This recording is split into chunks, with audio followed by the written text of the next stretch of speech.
What happens when a pope dies? Today we'll be talking about the death of Pope Francis and the mystical rituals that follow it. On April 21, 2025, the world stopped in its tracks as the news broke of Pope Francis' death. At 88, the first Latin American pope passed away peacefully after suffering a stroke in the Vatican. His death marked not only the end of an era, but also the beginning of centuries-old rituals filled with mystery and reverence.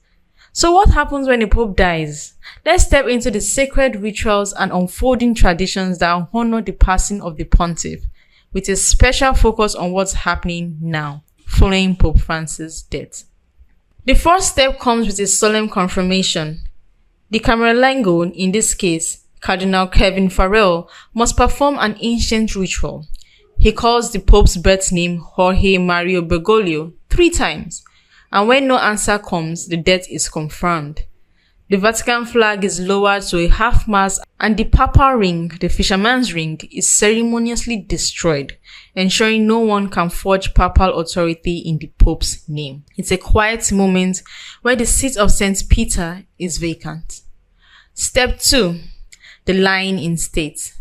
2 days later, Pope Francis' body is transferred to St. Peter's Basilica. Draped in white papal vestments and red mourning robes, his body lies in state, silent, but surrounded by the prayers of those paying their final respect. Thousands of mourners walk past, pausing to cross themselves, to pray, or simply to stand in silent awe. The next stage is the funeral mass and the simple burial. True to Pope Francis' spirit of humility, his funeral will be simple. No golden coffins or grand processions. His final wishes will be honored. He asks for no extravagance and he will be buried at the Basilica of Santa Maria Maggiore, a place close to his heart. A funeral mass will be held on April 26 in St. Peter's Square and world leaders will gather to honor his legacy.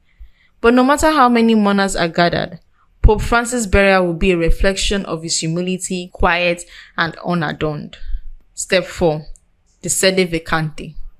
With his passing, the Vatican enters the Sede Vacante, that is, the seat is vacant. The papal apartments are sealed and no one occupies the papal throne. In the coming days, the College of Cardinals will assemble in the Sistine Chapel. In secrecy, behind closed doors, they will cast their votes for the next pope. Only when white smoke rises from the chimney will the church have a new leader. Now, amid all the solemn rituals surrounding Pope Francis' death, you may have seen videos online of a procession of hooded figures carrying lighted staffs. Now, while these images might seem to belong to the same somber scene, they are in fact not part of Pope Francis' funeral rites. These processions are part of the traditional Holy Week rituals from Spain, where members of ancient cofradias, religious brotherhoods, march through the streets, their faces covered with tall hoods as they carry candles or staffs. It's a symbol of penance, devotion, and anonymity. Though the sight might be dramatic and mysterious, it is not related to the death of Pope Francis. The videos may have surfaced in tandem with the events at the Vatican, creating a mystical confusion, but still, the imagery resonates with the weight of the occasion, a blending of sacred traditions that highlights the profound mystery of death and the divine. Pope Francis leaves behind a legacy that changed the way the world views the papacy. His call for humility, for social justice, and for a church that welcomes all people, particularly the marginalized, will live on in the hearts of millions. His death, though deeply mourned, signals the end of one chapter and the beginning of another.